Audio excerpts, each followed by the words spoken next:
Welcome to Reading Revisited, a place for friends to enjoy some good, old-fashioned book chat while revisiting the truth, goodness, and beauty we found in our favorite books.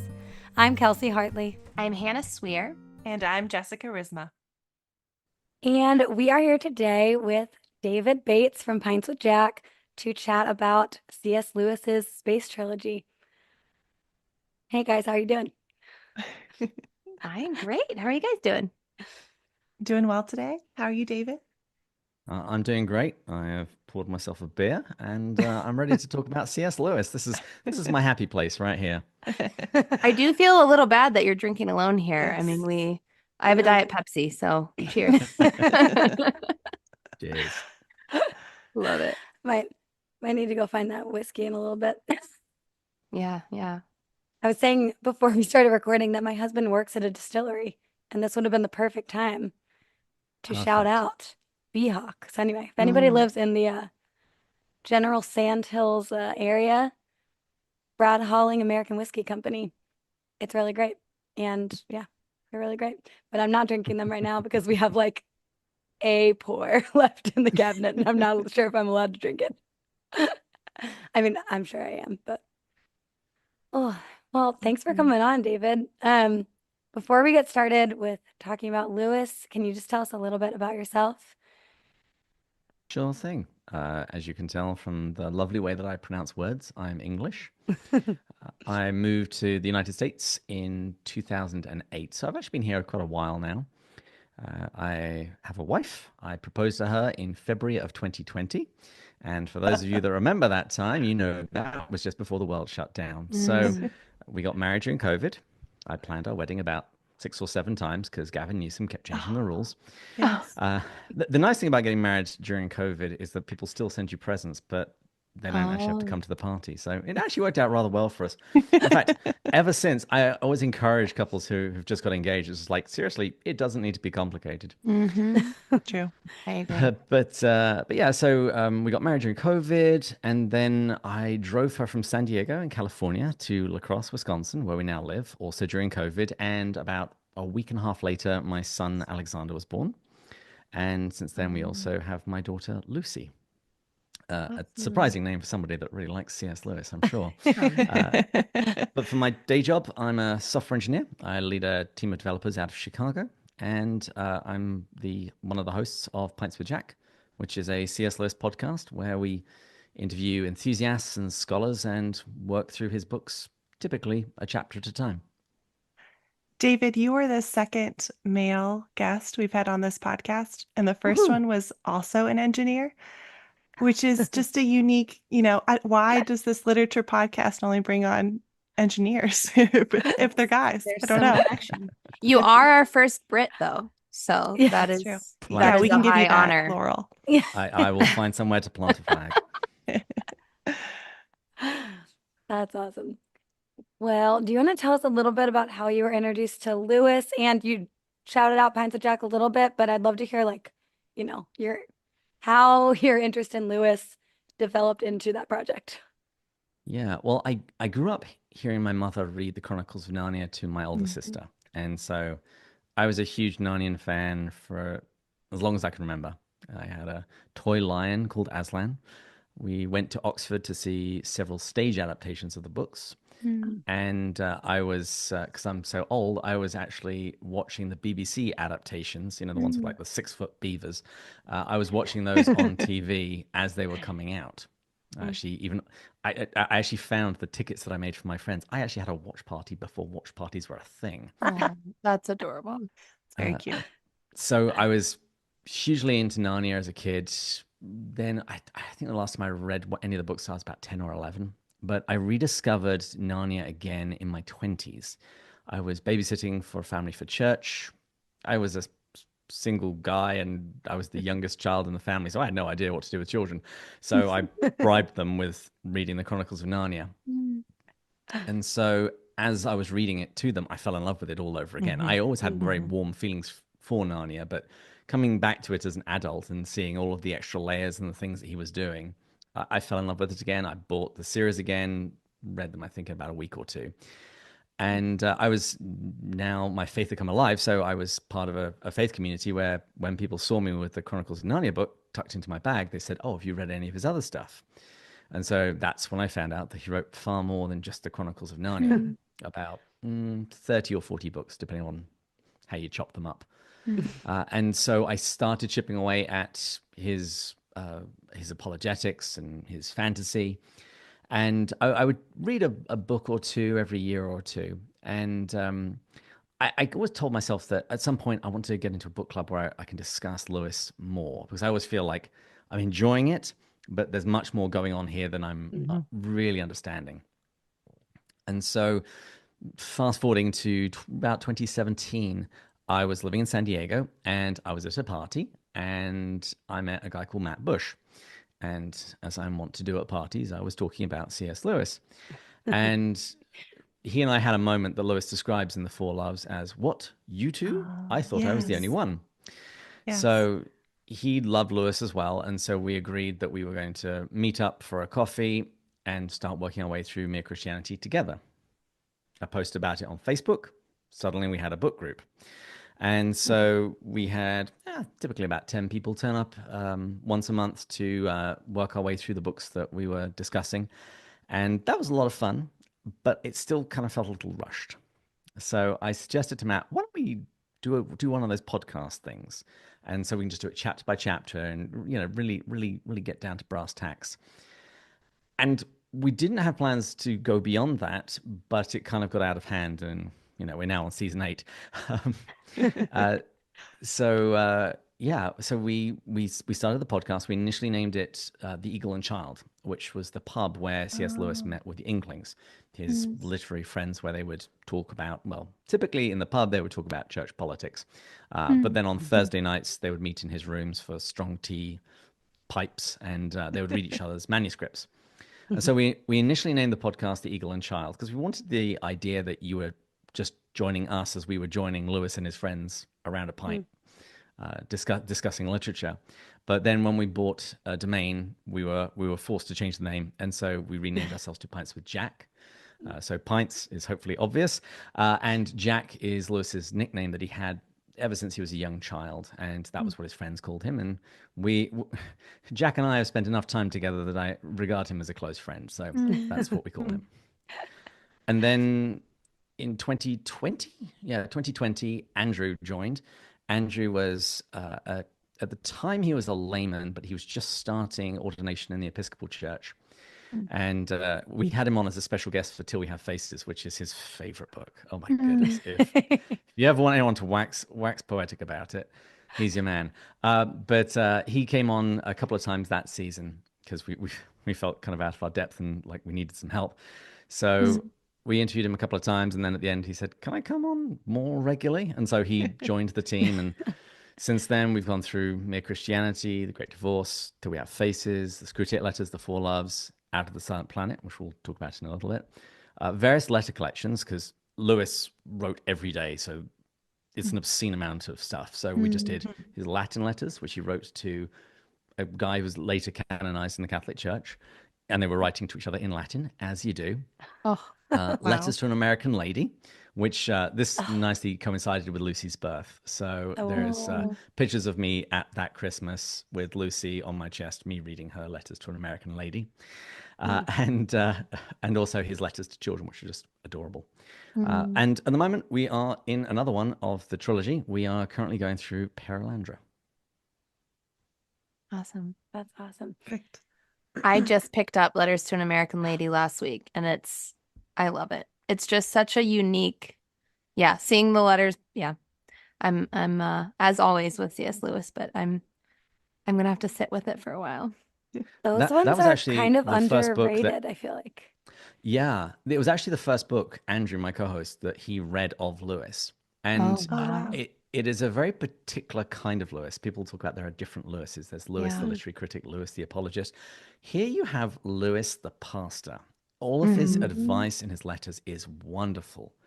Actually, my niece, Rachel, she is about to be confirmed.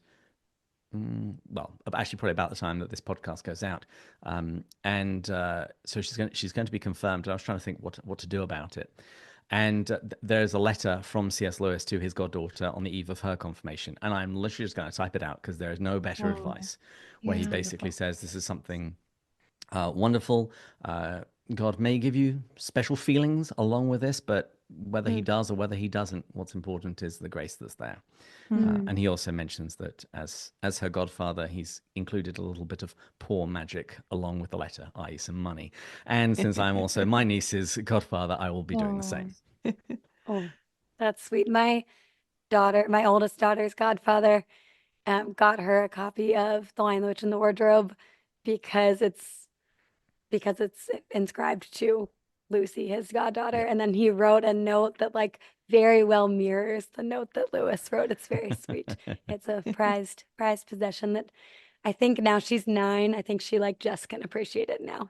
She had no idea how cool it was, obviously. But She's nearly old enough to start reading fairy tales again. exactly. And Yeah, she exactly. she read The Lion, the Witch, and the Wardrobe on her own. We've been working through the whole series probably since she was like 3, and we always like make it a little further each time because I am not good at reading aloud apparently. And now we're finally to The Magician's Nephew. So we're like, I think we're gonna finish it this time, but she's gone back and is reading them on her own, just for fun. And then it ended up being on her school list this year. So she ended up having to like replace The Lion, the Witch, and the Wardrobe with Prince Caspian because she's like, I just read that one. I was like, you can read the next one, that's fine. And she loves it. It's great. And Well, David, that's so reading them in fun. Yeah. publication order as well. I approve. Yes. yes. Yeah. That's Strong, Kelsey's thing. strong feelings. I was going to say before we leave Narnia, that I loved, David, that you mentioned that was your entrance into Lewis. We talk a lot about the true, the good, and the beautiful, as all people do right now. And it reminds me that Bishop Barron once said that people are often trying to start with the true. You've probably heard this analogy of his, and he says, but that's like trying to convince someone to play baseball by first teaching them the rules of baseball, which are tedious, a ton, and very boring. But he said people fall in love with baseball by watching a pop fly. And so similarly, people's entrance into the true should often begin with the beautiful and then go to the good and then end in the true. So it's just beautiful that Lewis made the world of Narnia, but then also the Space Trilogy, things that I think his editors were a little confused by, right? Like, why would you write these imaginative works at the height of your career? At Well, least with Narnia. Yeah. yeah, I mean, him writing children's stories was met with roars of laughter when he announced it at the breakfast table one morning because he was still then unmarried and had no real exposure to children. Mm. But it's one of Lewis's things. He wants to re-enchant our imaginations, and he expands on this in the Screwtape Letters. But he speaks about how these things interact between the will, the intellect, and the imagination. And it's one of the things that he does consistently in his works is to try and give us another avenue in. And some people are different. Some people just give me some straight syllogisms and we'll work from there. Other people do need their imaginations enchanted, and Lewis does both. And very often he will be tackling the same ideas in different genres and in different ways. Yes. So he covers the 4 loves in Till We Have Faces. One is a more Yes. didactic version of the material, and the other is a story where all of these things are incarnated and embodied. We just finished, not real time, not podcast time. We just finished a Wendellberry book. And so we talked about how Port William, it builds on itself. You keep getting these different views into this one town. And you made me think how Lewis is almost a town in and to himself. Because yes, his works speak to each other almost as if they were from different people, different Like people. it's you recognize that Yes. it's Lewis, but it's totally different avenues. Yeah. Yeah. I do tell is that people when they're reading Lewis for the first time, like especially the nonfiction, and don't know what to do with it. I'm like, honestly, just keep pressing through and then pick up another one in a little bit and then maybe go back to it later. Like he does inform himself and you get used to the way he writes. It's so not when I say bad, I don't mean bad, but not as like bad as Chesterton, where it's just like so circular. But it is a little more circular sometimes than I think we are used to with like the very linear reasoning that a lot of like modern nonfiction would write with. And I do think it helps to just read more of him. But then again, yeah, the fiction to the nonfiction and the letters. And I would actually love you to expand a little bit the idea that there are like multiple Lewises. David, did you say that earlier? Yeah, yeah. Well, he wrote in every genre, and you'd mentioned before that you wanted me to give my elevator pitch for Lewis, Yes. Yeah, go and for it. it is the fact that he's a fantastic writer and communicator. He is very funny. He's also very charitable most of the time when he's dealing with his enemies. Um, but one of his greatest strengths is that whatever genre someone likes, Lewis has written a book in it. He's written apologetics, fairy tales, science fiction, essays, autobiography, anthologies, and that was what he did on the side. And then he's got his main work as in literary criticism, and still those books are issued today for students to read. So this is why you have all of these different Lewises, because he wrote in each of those different genres, and he very much liked the ideas. You know, when he'd often say that he wrote in pictures, and when he's looking at the picture, that would help determine what genre he was writing in. Which is why when he had this idea of a faun walking through a snowy wood with an umbrella, it's like, clearly fairy tale. When he sees floating islands, it's like, okay, this seems like fantasy. And so he was just incredibly versatile as a writer, such that, kind of like there's the conspiracy theory that Shakespeare didn't really write Shakespeare. And it's like, how can one person write so much stuff? Boo. Yeah, it's pretty much unless if the records of Lewis were wiped out for his background, I'm sure people in a couple of centuries would go, "There's no way that this one person wrote all of these Yes. things." And it was like or in biblical criticism, where it's just like this letter is and this book are written meant to be by the same person, but they seem very different. Well, if they're in a different literary genre, that shouldn't be surprising. And I think people would say the same thing of Lewis. That's that's fantastic. I love Yeah. that. Also, we will There would have be a just hidden Q read. source of Lewis that he was drawing from. Yeah. We will have just read Othello when this comes out too. So also great connection. That's great. Okay. Well, yeah, I feel like you just gave us the elevator pitch. So I feel like we can jump gonna- into What- Space Trilogy One, unless one, you have one more. other thing in Yeah, one other keep thing in going. my elevator pitch. Yes. Christian writers typically fall at least roughly down denominational lines. Lewis is the exception to that. Yes. Everybody loves him. Baptist, Catholic, Orthodox, Presbyterian, it doesn't matter. And just the very fact that you have different groups that very often don't see eye to eye, but still laud this one person, just tells you that there's something special there. Everybody's always trying to claim Lewis. Everybody's like, actually, he really agreed with me. Let me tell you why. He was Exactly. basically my denominator. That's great. Well, yeah, so we're going to read the Space Trilogy, starting with Out of the Silent Planet and Perlandra in February, and then we'll move into That Hideous Strength in March. So could you kind of introduce us to all of them, one of them? I You told my mentioned they wife what kind you of wanted me to do, and she went, "What? All of them?" Oh, yeah, no, it's a Oh, lot. okay. Well, probably a little bit of background would be good. First of all, these books started with a conversation between C.S. Lewis and J.R.R. Tolkien, the guy that wrote The Lord of the Rings. And Lewis said, "Tollers, there aren't enough books that are the sort of thing that we like. We should probably go write them." And there was a coin toss, and it was settled that Lewis would write a space story, and Tolkien would write a time travel story. And so it began with Lewis publishing Out of the Silent Planet in 1938. And it began with Tolkien, if you know anything about Tolkien, lots of procrastinating. So he started The Lost Road, and The Lost Road, it just never got down the street. So that was what started it. Lewis wanted to write books that he didn't feel there was enough of, and ones which he liked. And he was a huge pulpy science fiction fan. When people think of C.S. Lewis, they think of all of his scholarly work and Christian apologetics. He also really liked the pulpy. Back then, it was called scientific fiction. The scientific fiction magazines with short stories, and you see a lot of those influences in his books once you've actually read the original. It's like, oh, this sounds kind of familiar.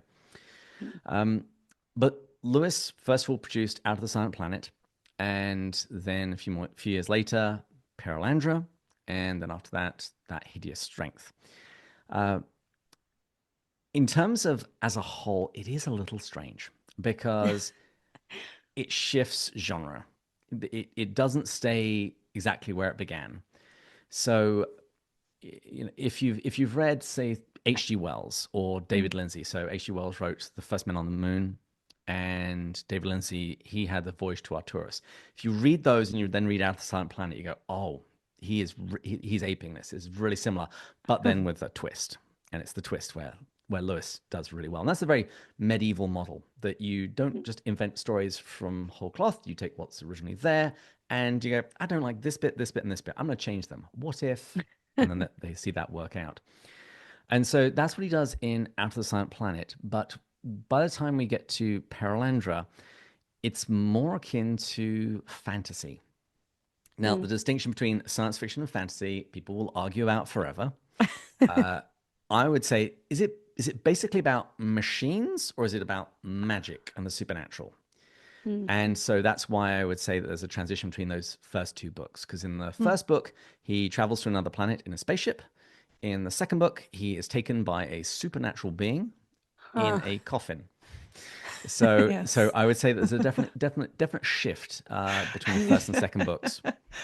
Yes. And then we come to the third book, which is That Hideous Strength. And I've heard it described many things: bonkers, nutso, crazy. It is a very different sort of book, and it crosses a whole load of different genres. It's dystopian fiction, it's science fiction, it's supernatural, it's fantasy, it's theological, it's philosophical. It's a very weird book, and if any of you guys have read Charles Williams, this is often described as a Charles Williams book by C.S. Lewis. It's of a very similar sort of vein, and his books are actually bonkers. But That Hideous Strength is crazy, but it's also really, really fun. And I'd say actually out of most people I speak to, if I ask them to pick a favorite, they usually choose That Hideous Strength. Yeah, I concur. But in terms of content and sort of some overarching themes, or at least motifs that appear very often, a big one is a question of formation and perception. There's a line in The Magician's Nephew where we're told that what you see and hear very much depends on where you're standing and what sort of person you are. Yes. And we see that throughout the book, and particularly the first two books, when we're often given things from Ransom's point of view as he's just trying to understand what he's seeing and experiencing. And very often what he's experiencing, he's having to then try and make sense of it sort of after the fact. There's a line in the first book that says, you can't really tell what something is, what you're looking at, until you actually know what it is.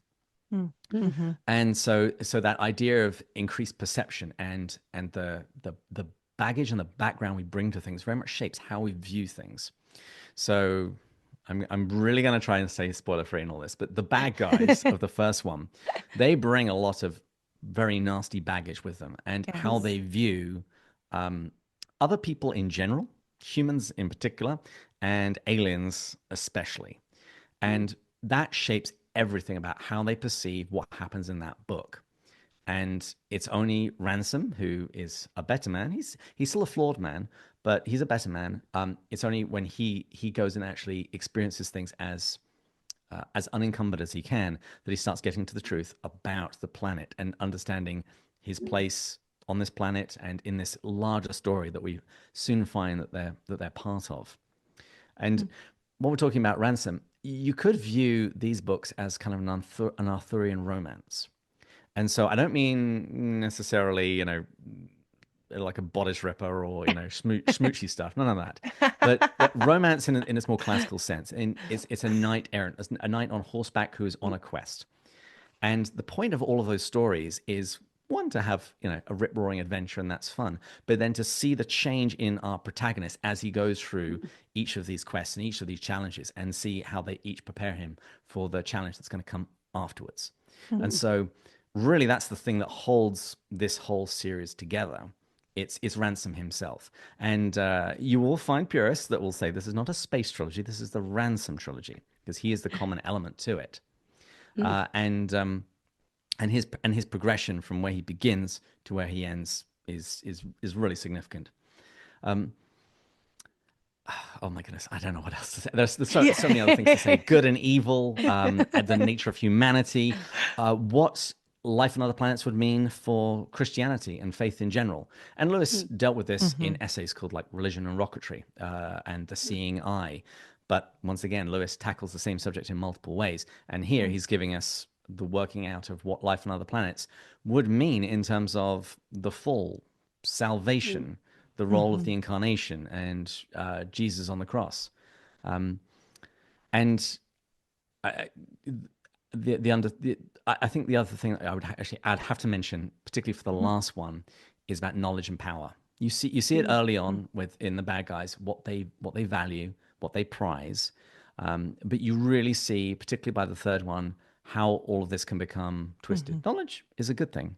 The ability to affect change is a good thing, but you see what happens when someone who is twisted starts twisting that. And that last book, that Hideous Strength, the other time that Lewis tackles this topic is in a series of 3 letters called the Abolition of Man, where he goes through these very similar ideas, and it comes from he's basically offering this warning that if we start trying to subjugate nature, there'll come a point when we will even cease to be human, because we'll only ever be seeking to master nature and then ultimately our own nature. And that has very dire consequences for humanity. David, I have a follow-up question to your excellent point on how this is an Arthurian legend. So I find 2 points that are tricky in reading this Space Trilogy or Ransom Trilogy. One of just 2. Well, 2 of which I was thinking maybe we'll just stick with 2. Fair point. There might be more. One of them is, as an American, we don't grow up with the Arthur stories. Maybe we know the Sword and the Stone. I think we know that Guinevere and Lancelot had a thing. A thing. A thing, yes. Recently, I was reading like the Osborne Tales of King Arthur with my kids, and that's helping me get the overarching story of the Knights of the Round Table, King Arthur. Is there anything you would suggest for those of us who didn't have these Arthurian tales in the back of our minds growing up as children, or we were surprised that Merlin shows up on the scene at some point? Is there anything you would suggest to help folks, I don't know, understand King Arthur a little better? I actually don't think there's anything too specific I would go for, because the myth of the thing, I would say, is the more important part. Okay. The image of a knight heading out into the unknown and battling monsters, and getting his battle scars and helping the weak, and then coming back changed, ready to rule and be king. That is, I would say, there are certainly more details into it, but unless you want to start going and reading the Death of Arthur, I would say just having that image in your mind as you're going through and seeing how our protagonist changes over the course of the books is probably a good thing to track. I like that. Did you Just read. ask your second point? Yeah, I Your can ask second sticking point. I can ask. Yes, the second sticking point, and I'll quote Lewis for this one that I ran across this passage recently. But the second sticking point I at least found for myself at the very beginning, starting with Out of the Silent Planet, when they're in the rocket ship and they enter space, is the way Lewis describes space. Because we're moderns and we've watched Nova, and you start to read how Lewis describes space, and it doesn't jive with science.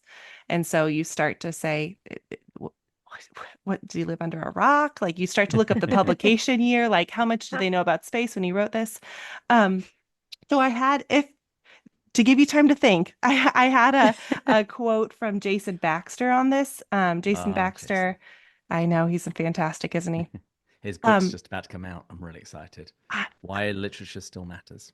I'm so excited for that one. I still need to read The Medieval Mind of C.S. Lewis. I'm just adding that. Yes. We can cut this out in the editing, but I'm just adding that to the like book about books for next year list in my mind. That would be so I like good. Jason Baxter. Me too. Anyway, keep going. All right. He's a poet. So I'm reading Divine Comedy right now, and I was just reading A Beginner's Guide to Dante's Divine Comedy by Jason Baxter, in concert with my reading. And I ran across this passage just the other day, and I thought, oh, I have to throw this on the intro to the Space Trilogy because this would have been helpful for me when picking up Out of the Silent Planet. So Baxter intros a quote, and then it'll be a quote from C.S. Lewis. Thus, we can see that whereas we moderns tend to think of space as being a cavernous depth in which there are things billions of miles away, hidden away in the utter darkness of their chaotic landscape, medievals saw the universe as harmonious and comforting. As C.S. Lewis famously put it, nothing is more deeply impressed on the cosmic imaginings of a modern than the idea that the heavenly bodies move in a pitch black and dead cold vacuity. It was not so in the medieval model. You must conceive yourself looking up at a world lighted, warmed, and resonant with music. Pascal's terror at the eternal silence of that infinite emptiness never entered his, i.e., the medievals, mind. He is like a man being conducted through an immense cathedral, not like one lost in a shoreless sea. And Baxter finishes saying, similarly, Dante, and we could just say Lewis in the Space Trilogy, describes his first entry into heaven, or the heavens, as entering into a world of warmth, light, and harmony.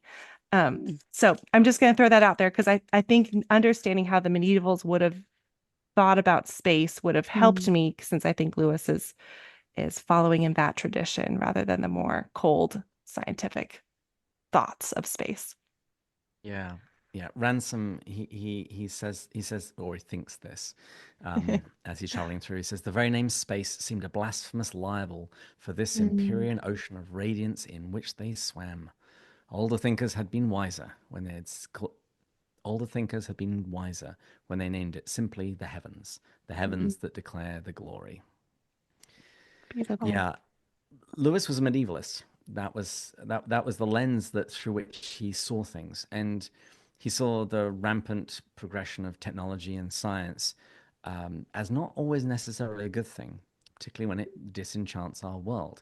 The quotation you read is perfect because imagine what it's like when you look up into the night sky and see lights everywhere and realizing the vastness and the beauty, and people, the scientists of the day are trying to figure out, what's up there. But it is a world that is enchanted. And unfortunately, along with development in science, there's this idea of everything just being dark and dead.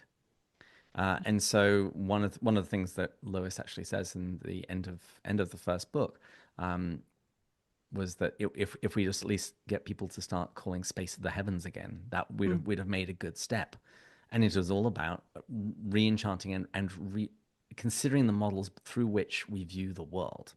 Remember, I mentioned that perception is a very big theme throughout. Here is a case in point, because how we view the world will also very much help shape what we can and cannot see. Is this a vote for calling it the Heavenly Trilogy then? Yes, people have said the Heavenly Trilogy or the Heavenly Cycle. I think the Ransom Trilogy is typically what I call it. I like the Ransom Trilogy. Call me a curmudgeon, but I like it. Every time I read the Space Trilogy and the quote that you just read from Ransom, and knowing that Lewis wrote about it elsewhere, I'm like, I just don't love that it's called the Space Trilogy because I don't know that Lewis liked well, I know he didn't like that word. Well, it's publishers' decisions, so they slapped it on the cover of most of them. So I think we're kind of stuck with it. In the same way, HarperCollins re-released the Chronicles of Narnia in chronological order, and you then just have to do the work of the Lord. And whenever you're around someone's house and you see the sets, you take them out, you put them in the correct order. At friends' homes, in bookstores. I love when I see that when people have actually rearranged them. I have old ones, so they're arranged correctly, which is nice. Me too. I actually still have.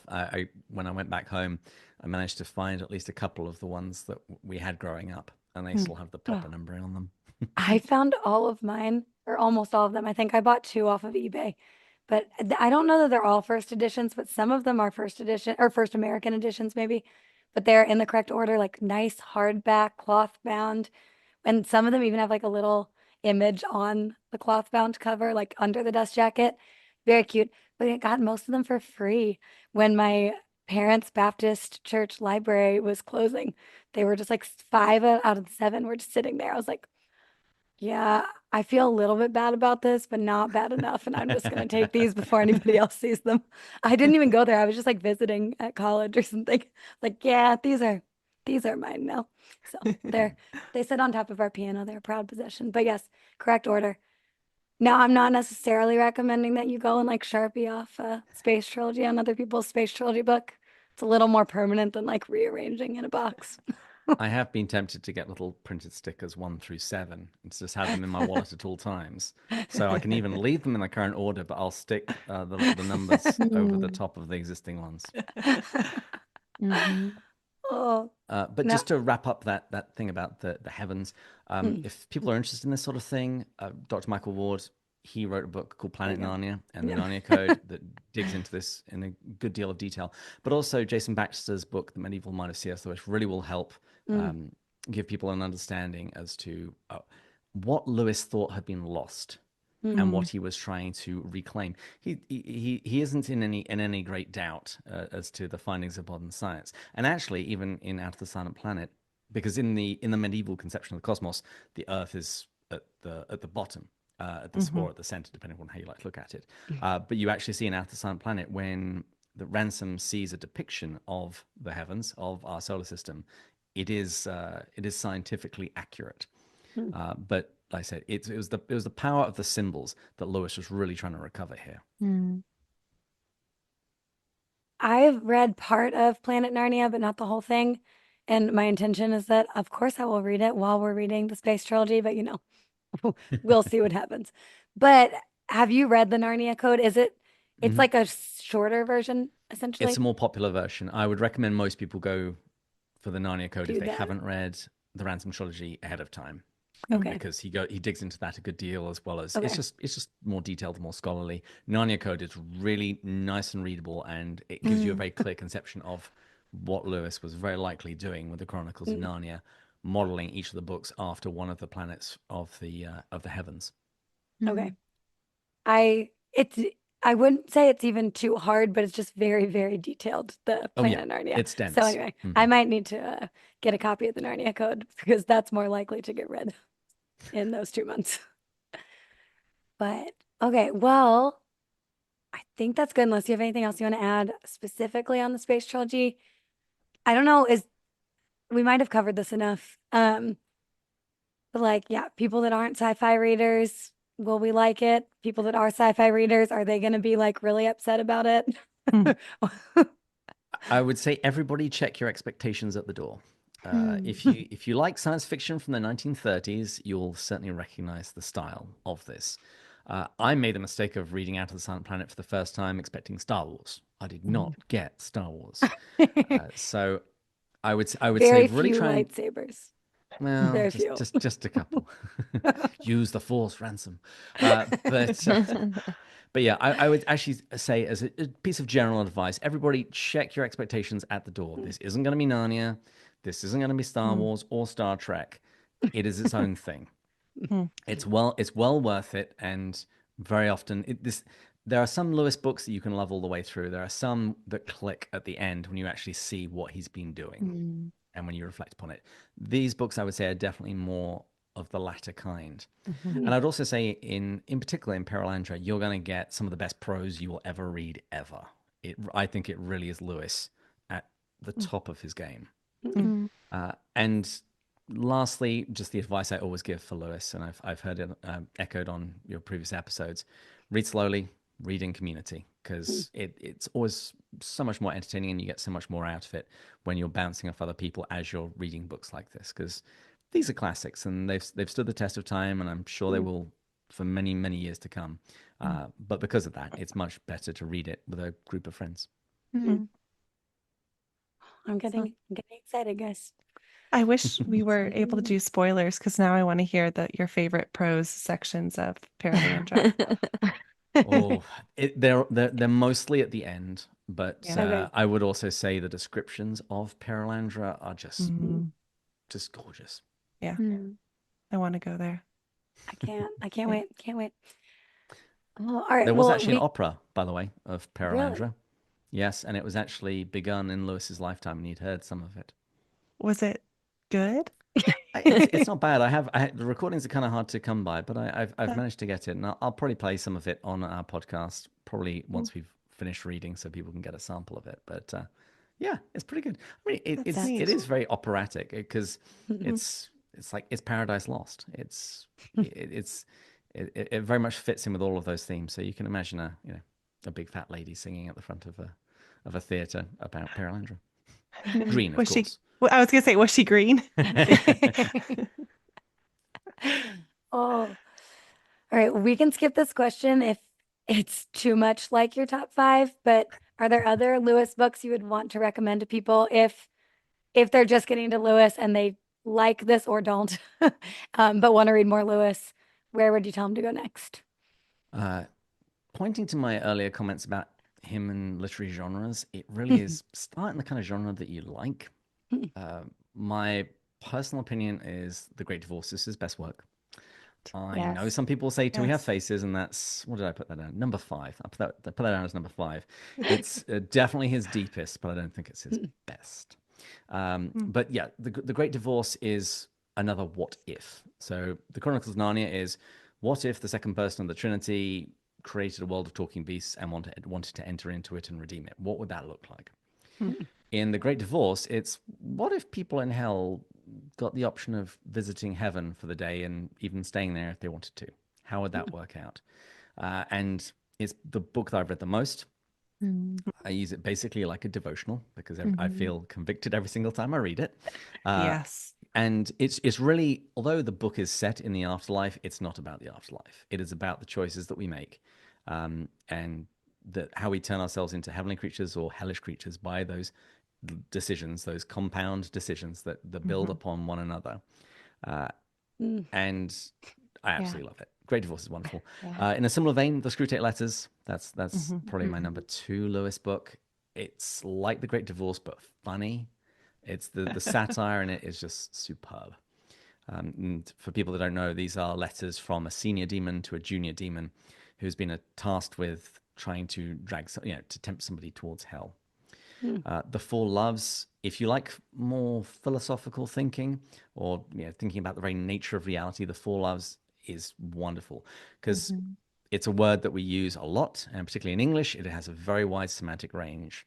I love hot dogs. I love my wife. I love my children. I love the Packers. These are all very different kinds of loves. Mm. And Lewis basically gives us a framework to start thinking about those different kinds of loves, and in particular, how those loves go wrong. Because you find that theme Mhm. throughout his works. You see people that have disordered loves, as Augustine would say. So they're loving a good thing, but they're loving it in a disordered way. They are putting it above other things that they shouldn't be putting it above. And so how can these loves go wrong, and what can we do to ensure they don't go wrong? And Mere Christianity, probably one of the best introductions to Christianity, Mhm. hands down. And I mentioned Till We Have Faces before. That book is wild. It's so deep. It has so many layers in it. And I think pretty much everybody that reads it, they get to the end and then go, what the heck was that? Well, that's great. I Yeah. keep saying that I don't know if anybody's done this. I guess I should look if anyone's done this, but I haven't found it. I want to write an examination of conscience based on the Great Divorce, maybe the screw tape letters too, because every time I Yes. read it, I have to go to Yeah. confession. If I am reading it on Yeah. Saturday afternoon, I read a chapter and then off I go, whether I was planning to or not. Done. Yeah. It's so true. I You could do probably love do that. it with other books too, but those specific are ones where I Mm.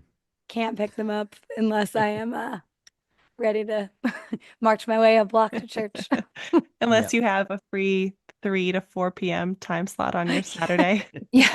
When I If you're booked, you can't read The Great Mm. Divorce. this must have happened like multiple Saturdays in a row where like yeah, my husband was home, kids were napping, like I totally could go but was not planning to, and it just kept happening. I was like, I feel like I just went, but I need to go again, I think. Like, Whenever I read the Screwtape letter where he says the thing about humans is that they have this weird opinion that uh, 24 hours belongs to themselves, Oh. and that anything that anybody Yeah. takes away from them is they're therefore stealing from them. I don't like that letter because, yeah, that's me. There any confession times open this afternoon? Yeah. Oof. Yeah. Oh, no, yes. I think everybody can feel that, but I think especially parents Yes. can really, really feel that. Mhm. Yeah. You interrupt my Yeah. 2 to 4 nap time. That was my time. Yeah. I'm Oh, not tired. Yes, you are. Daddy has things to do. yeah. Yeah. When you hear some of the words come out of your mouth at that time, it's like, this is my time and you are not sleeping. Mhm. It's like, okay, I need to probably go, right? Or read Lewis. Oh, Yeah. No, I was thinking that. I feel like, Jess, you mentioned a couple weeks ago the concept of like a dome piercing book, like a mm, book that just so alters how you look at the world. And I feel like that was The Great Divorce for me Mhm. still to this day. I think, yeah, I like shudder to Mm. think about it. It's such a, yeah, also painful read, but Mhm. very, That part at the end where he talks about heaven or hell working retroactively through your life. it Mm. applies to so much. Yes, it applies to everything. Yes. I'm sorry, Yeah, the idea that I often find that whenever you hear someone giving their testimony, that Mm, when they look back at even the worst moments, they see the hand of grace that was operating there mm, because of what happens later. mm. Can we say what's happening in the background? Yeah. At the end of I was trying to cover it, but sure, go for it.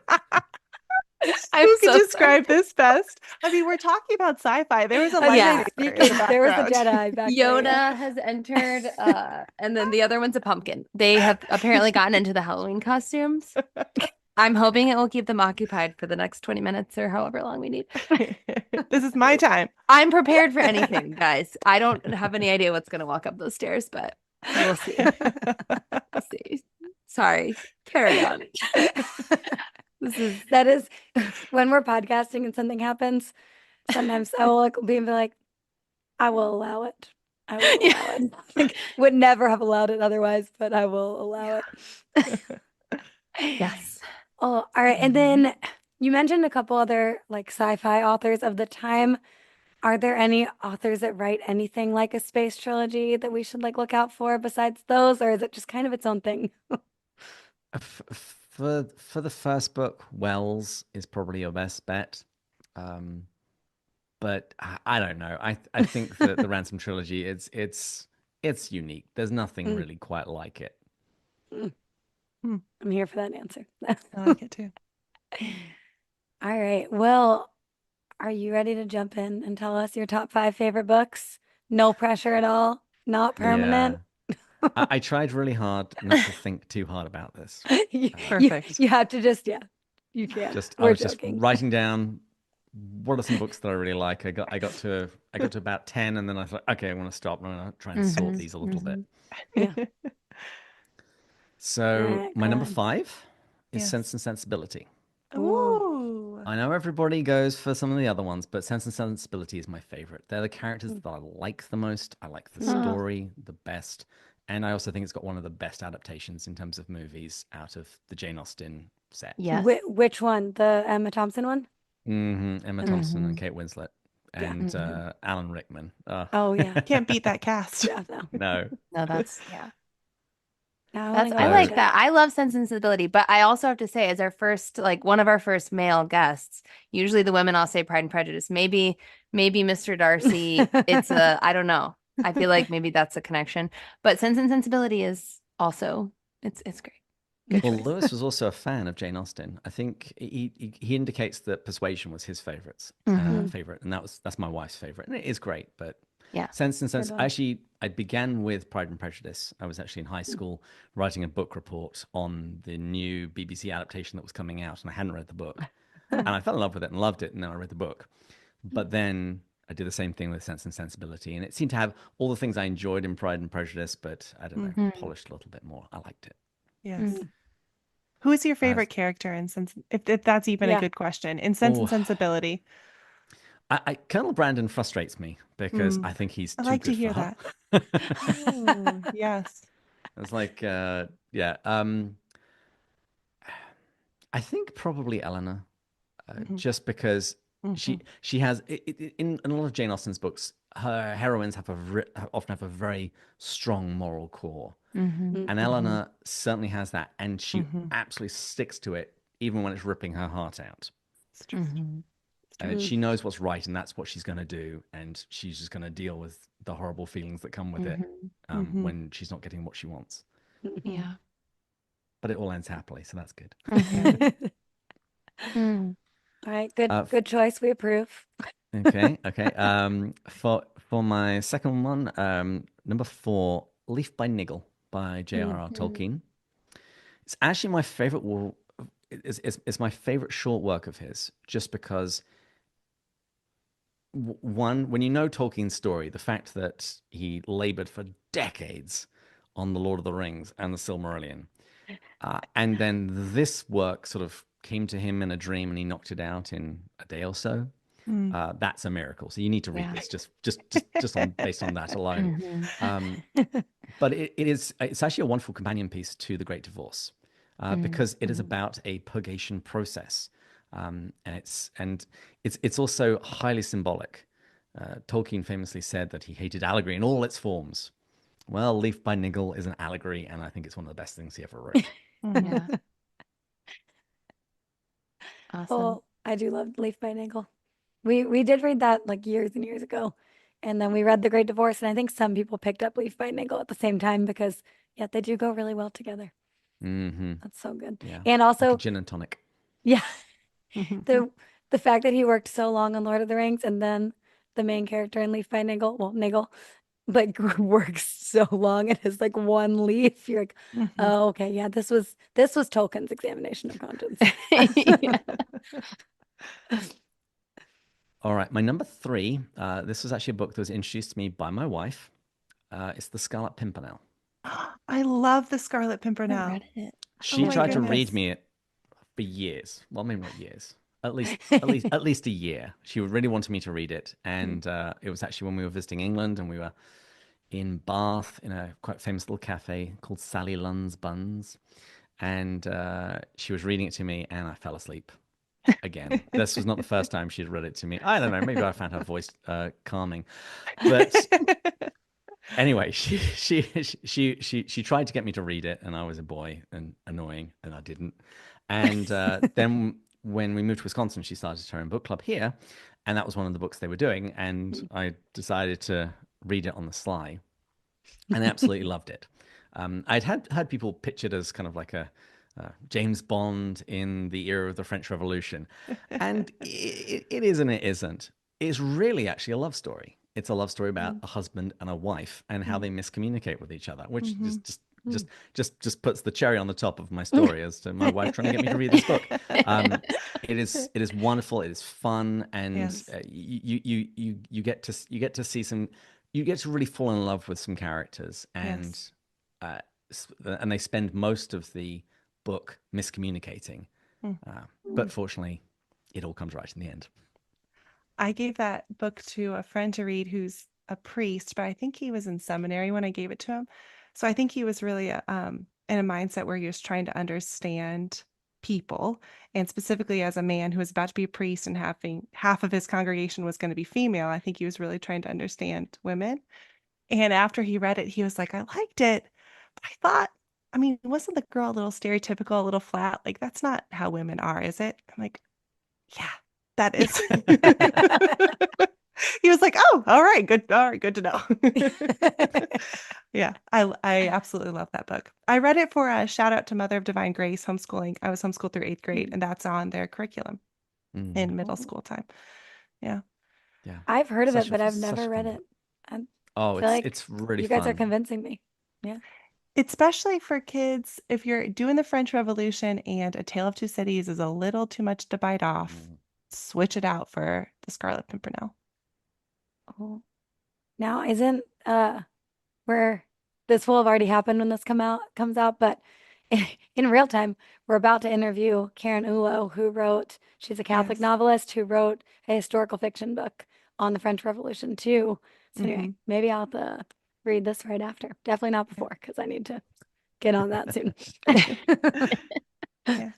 Well, my next recommendation, so number 2, is A Severe Mercy by Sheldon Van Auken. So good. Kelsey's When I was favorite. living when I was living in San Diego, this was known as the crying book because people would hand it to each other, typically women, and they would just like, this is so sad. I cried publicly in a coffee shop while reading this book. Yes. Nate, my husband still laughs at me for embarrassing him he was at Duke Divinity School in the library. We were reading with his friends and I was like sobbing in the library reading this book. So it happens to the best of us. Can confirm. Yeah, it's a book that does tend to split people because it's a Mm. story of romance and a story of conversion. And some people, I'm gonna say typically guys, aren't always warm to the romance part of it. Uh, I've read it a few times, but I will definitely say after being married, it takes on a very different sense Hmm. because and I really try to keep this list Lewis free, but he gets in there because in the Severe Mercy there's several Lewis letters because Yeah. Sheldon and Lewis were friends, and also a very Lewisian theme about love because Sheldon Van Auken and his wife, they love each other deeply and they prize their own romantic love above everything. Mm-hmm. And then when his wife becomes a Christian, there's a competition. There's another love that comes in, and everything has to start getting reordered. So I really like the romance part of it, and just the themes of reorienting your lives. And also, there's a wonderful moment when he's talking about his own conversion, and he's looking at the sort of the jump that he still has to make, and he sort of metaphorically looks back actually at where he was, and that jump to get back to where he was seems much further. And I think that can sometimes be a very good image for people that are exploring faith and realizing that uh, as they're going on the journey, they actually make much more progress than they think, and very often the final step is actually really just a step in comparison to all of the distance they've already walked. Yeah. I also think that besides just the actual like romance conversion story and Sheldon Van Auken's beautiful writing, he just is Mm-hmm. it's beautiful whenever I think as we haven't done our spring books yet, so maybe I shouldn't say it. Maybe I'll stop. It's not a spring book. Just kidding, it is. I've like read this in the spring so often. Just the way he describes everything just feels like this very like springtime book to read. Um, but also I think it is kind of a good introduction into Lewis if you're not into Lewis already, because it introduces him as a person and a friend and a spiritual guide. And then they mention so many of his books that they're reading as well, but the letters are just so good. They make me love Lewis even more. Just seeing like what he'll say to his friends, and it's such a good book. I haven't read that in a while. I need to reread it. Yeah. Yeah.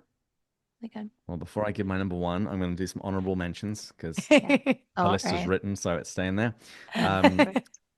The first one is one I've heard you guys mention now. It's Anne of Green Gables. And once again, for its very Lewisian themes, it's all about Sehnsucht, joy, longing, and having a re-enchanted world. Man Alive by G.K. Chesterton, similar reasons, and also it's just really funny. This is a book that's hard to talk about without giving things away. I should say I have shouted many things at my wife, the same thing as the protagonist has shouted at his wife in this book. I'm not going to say anything more than that. Another one was a recent, not quite discovery, but a recent adventure. I had not read any of the Harry Potter books. I saw the first fun. movie when it came out, thought it was kind of boring and derivative, and just turned up my nose at it. And then I listened on the Literary Life podcast. They did like a 3-parter series Yes. on the Harry Potter. It was So good. fantastic. Might give this a go. I got them all done in the space of I think about 2 months. Yeah. And my wife and I are now watching the movies, which, to be fair, they're not as good as the books. Books are great. They're not as good as the books. But We're doing the same. Yeah, we just finished the first part of the 7th movie with all the kids because they had to read them, and well, they didn't have to read them. They had to read them before they could watch the movies. So listen right. to them. But oh, that Literary Life series. I think we've already shouted it out, but my daughter, who is obsessed now, and now like has listened to them, and now she reads them, and I think now she's Mhm. rereading them. We're trying to convince her that there are other books out there. She's she's working on it, but she got for her birthday uh the class that the Literary Life people, the House of Humane Letters, are putting on for the Mhm. second and third books. And so we've been watching slash listening to that together. Very, very the series on the podcast for free was awesome. It made me want to reread them. The classes are honestly even better, and I'm not getting Mm. paid to say that. They Yes, did they cost may or me. may not be on my Christmas list to get bought on Yep, their annual sale at the beginning of yep. next year. They're Oh, is worth it an it. You annual want it. sale? Yeah, Because it's on everybody my put it in list your to buy calendar. those too. Yeah. Okay. Yeah. And I did get the British versions after hearing them talk about that they were Quite different. right too. And now I will only read those ones. Mm. And you're gonna make Christmas jumpers just like Hannah did instead of Christmas sweaters. Yeah. Jumpers. We should have had David say that. Why did I say that? Could you say jumper for us, please? Yeah. Jumper. It was better. Could we just edit that into just a sentence? Christmas. Flawless. Yes. And Yes. The Weasley sweaters. Yeah. It's a new my family. my final honorable mention is a book you guys probably never heard of, probably Ooh. based on a show you've never heard of, Red Dwarf. Any takers? Mm-mm. No. Oh. It's a sci-fi comedy that was in England as I was growing up, and there was an omnibus collection of the three books that came along with it. I bought it as soon as I found that it was on Audible as well, and it's hilarious and funny. It's basically about the last man alive going through space with a hologram of his dead bunkmate, a creature that was descended from the household cat, and a paranoid robot. So, well, maybe This not is so the much book I've paranoid, been but looking it's kind of for. creepy. It's it, it was just as I was drawing up the list, it's like that's in terms of number of times I've reread a book, that one's probably right up there. Interesting. Okay. But my Okay. number one, Mm. I couldn't get away from Lewis entirely. It's The Lord of the Rings for all the obvious reasons. It's wonderful. It's a world that you disappear into. Mhm. Tolkien wrote so much about verisimilitude, which is much easier to write about than say. Mhm. And it is the world that you go into that just the rest of what people call life that just sort of fades away when I'm traveling with the Fellowship and Yeah. entering Mhm. Lothlorien and going through the Goblin tunnels. I Mm. I don't think that one needs any more explanation other than it's an amazing book. Yeah. Yes. Oh, so Amen. good. So good. We just finished watching the movies recently, and while not as good as the books, if we're comparing them to like Harry Potter movies versus Mhm. Harry Potter books, the Lord of the Rings movies versus the books, much better.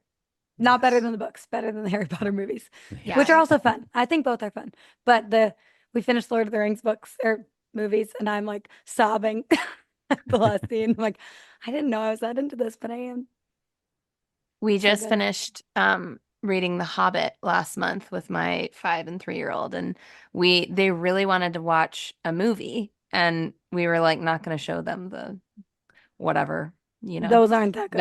that came out a few years ago. But so we found the like 1977 animated. It's Mhm. hilarious, the animation. It's so like 70s, the music and stuff. It's hilarious. But now it's like my kids are so obsessed. Every person they see, they're like, "Can I talk to you about The Hobbit?" Like that's the new thing. And now they don't want to read any books that don't have goblins. So we're working on that was the Well, thing. They loved George MacDonald Narnia. next then. Yeah, I I was was gonna gonna say, are you say doing George Princess and the MacDonald. Goblin? Well, we read The Lion, the Witch, and the Wardrobe. We've just read that one. And my oldest is like very sensitive. And I was so worried when we were getting to the death of Aslan. I was like, oh my gosh, he's going to be so sad. So I'm trying to prepare him. And I'm like, we're doing the audiobook in the car. So I'm kind of like looking in the rear view mirror. I'm like, is he okay? Is he okay? I'm like, Charlie, are you okay? Like, I know that was really sad. And he's like, yeah, that was so sad. Are those witches and goblins going to come back though? Like he just likes bad guys right now. So we're working on that, but We're only praying books for with him. monsters. We're praying for him. Wow. This child is my godchild, so I really That's am true. praying for So him. you really Not should, yeah. specifically for that, but He's also his other problem is he's fascinated by the underworld. This is the thing he asks about. Does he have to go to heaven or can he go to the underworld? We got a lot of work to do. It's okay. He just likes bad guys, you know? It's something Just like there. write all this down for the therapist later. Just take notes. Oh, well, before we hop off, can you just tell us you're a dad, you have another job, you have a podcast. When do you read? How do you read? Give us advice.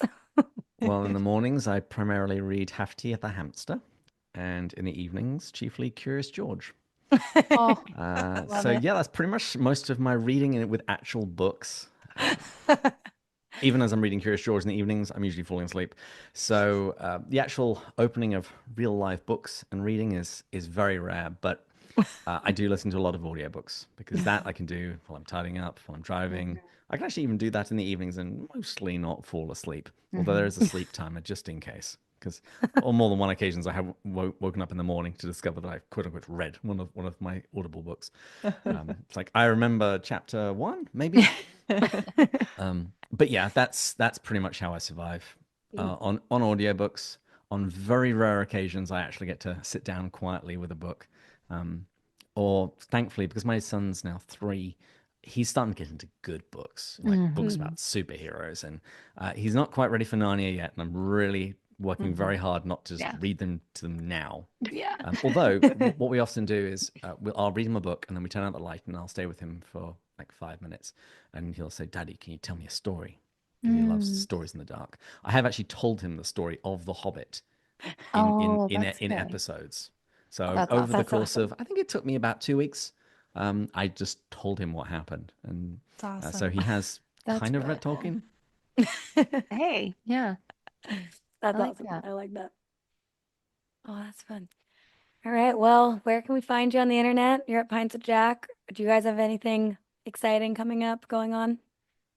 Well, Pints with Jack is on most social media platforms, including MySpace. We are bringing it back. MySpace. Wow.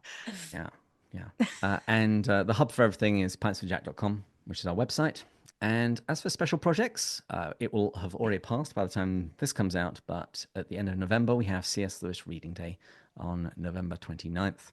This is mimicking Tolkien Reading Day, when people are encouraged to share quotations of, in this case, Lewis, with their friends on the internet.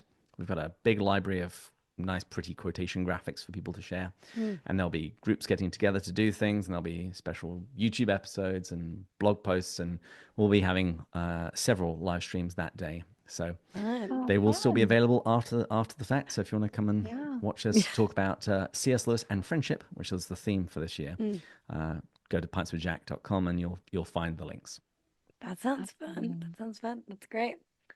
Oh, well, Why thanks should for the coming Tolkien on. nerds have all the excitement? That's what I think. True. I love it. Oh, well, thanks for coming on. I hope everybody's excited to read the Space Trilogy. I was already excited, but I'm more excited now. So Totally. thanks. Thanks, David. So much, David. You're very welcome. That's all we have for now. Thanks for joining us today. Don't forget to subscribe to the Reading Revisited Substack to stay up to date with the latest book chat, see what we're reading next, or even make a small contribution if you want to support what we're doing. Until then, keep revisiting the good books that can enrich your life and nourish your soul.